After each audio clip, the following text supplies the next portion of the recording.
আরে বাবা, যেটা পারবেন না ছবি সরাবেন কেন? আগে লোকটাকে সরান তো দেখি। আপনি একজন লোকের সাথে পারতেছেন না, তার ছায়ার সাথে নাচানাচি করতেছেন।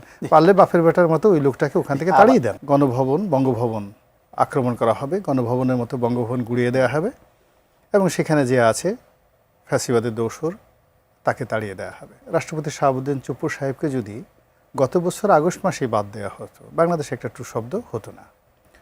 তো তখন থেকে কেন বাদ দেওয়া হলো না আমার মাথায় ঢুকছে না।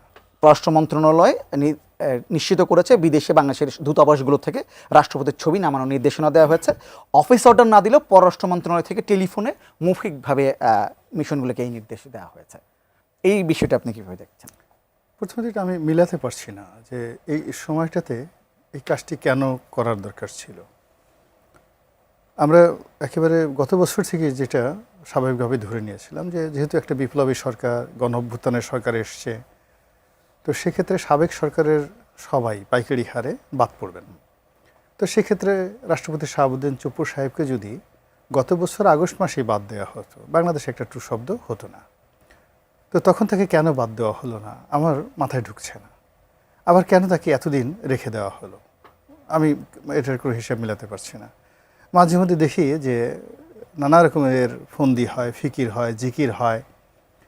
তো কি হয়, গণভবন, বঙ্গভবন আক্রমণ করা হবে, গণভবনের মতো বঙ্গভবন গুড়িয়ে দেওয়া হবে এবং সেখানে যে আছে ফ্যাসিবাদের দোসর তাকে তাড়িয়ে দেওয়া হবে।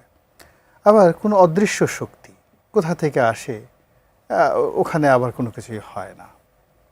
তো সব মিলিয়ে এই রাষ্ট্রপতিকে নিয়ে, বঙ্গভবনকে নিয়ে যা কিছু হচ্ছে এটা আমি মিলাতে পারছি না। আমি আপনাকে একটা কথা বলি যে আমাদের বঙ্গভবনের ইতিহাস কিন্তু ভালো না।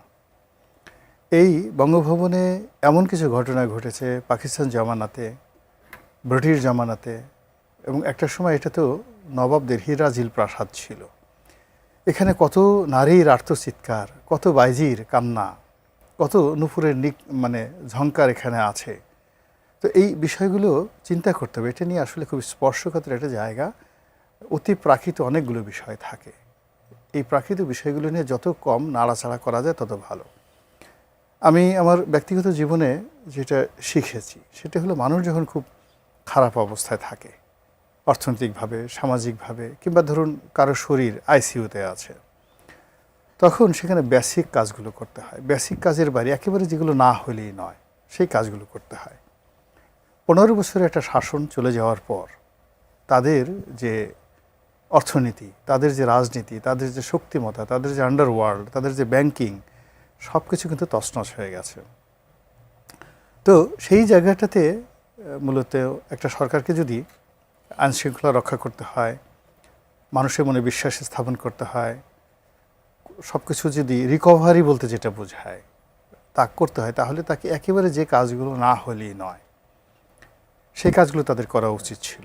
কিন্তু গত 1 বছরে দুর্ভাগ্যজনক হলেও সত্যি, বাংলাদেশে যেখানে রাস্তায় কোনো মানুষ নিরাপদ নয়, যেখানে দ্রব্যমূল্য নিয়ন্ত্রণ করা যাচ্ছে না, যেখানে ব্যাংকিং ব্যবস্থাটা এখনও দাঁড়ায়নি, গত 1 বছরে নতুন কোনো বিনিয়োগ হয়নি, যারা পুরনো বড় বড় শিল্প প্রতিষ্ঠান রয়েছে অনেক বন্ধ হয়ে গেছে এবং অনেকে ধুক ধুক করে মরছে।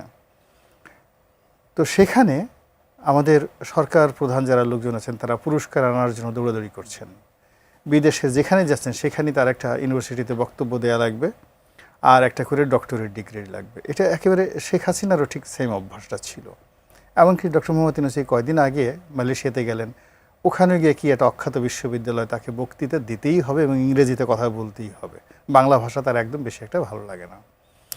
আবার ওনার যে কর্তা ব্যক্তি যাদেরকে নিয়েছেন এরা নিজেদের দায়িত্ব পালন করতে পারছে না, কিন্তু ওই ইসের পরিবেশ ঠিক করতে হবে, কি যেন বলে, ওই আপনার সেন্ট মার্টিন দ্বীপের তাদের পরিবেশ ঠিক করতে হবে। এটা না করলে তাদের খাবার হজম হবে না। যেখানে মানুষ খেতে পারছে না সেখানে পরিবেশ নেই। এখানে ভোলাগঞ্জের পাথর ঠিক রাখতে পারছে না, এখন সেই পাথর চুরি নিয়ে তাদেরকে কোনো কথাবার্তা বলা যাচ্ছে না। তো এখানে মূল ব্যাপারটা হলো যে বেসিক যে কাজগুলো আছে সেই বেসিক কাজগুলো বাদ দিয়ে কেউ সংস্কার নিয়ে, কেউ ঐক্যমত্য নিয়ে, কেউ সংবিধান সংশোধন নিয়ে, কেউ শেখ হাসিনাকে ধরে আনো, কেউ মানে যাকে বলা হয় আজকে ওকে ধরো, কালকে ওটা ধরো, পরশু দিন এটা করো, মানে আননেসেসারি, যেটাকে আমরা আঞ্চলিক ভাষায় ফালতু বলি। এই ফালতু কাজকর্মে সরকার নিজেকে যেভাবে জড়িয়ে পড়ছে, যেভাবে বিতর্ক তৈরি করছে, এর ফাঁকে কী হলো, আমাদের যে বেসিক এবং ফান্ডামেন্টাল যে কাজগুলো এই মুহূর্তে খুব বেশি দরকার। আপনি গিয়ে দেখেন ঢাকা কক্সবাজার যে রাস্তাটা ভেঙে চুরমার হয়ে গেছে, বড় বড় গর্ত। ঢাকা সিলেট হাইওয়েতে গিয়ে দেখেন, ঢাকা চট্টগ্রাম হাইওয়েতে গিয়ে দেখেন, মানে এগুলো রিপেয়ার করতে খুব বেশি টাকার দরকার হয় না। কিন্তু এই ফান্ডামেন্টালগুলো কাজগুলো না করে রাষ্ট্রপতির ছবি সরাতে হবে, ওটা করতে হবে, এটা করতে হবে। আরে বাবা, যেটা পারবেন না ছবি সরাবেন কেন? আগে লোকটাকে সরান তো দেখি। আপনি একজন লোকের সাথে পারতেছেন না, তার ছায়ার সাথে নাচানাচি করতেছেন। পারলে বাপের বেটার মতো ওই লোকটাকে ওখান থেকে তাড়িয়ে দেন।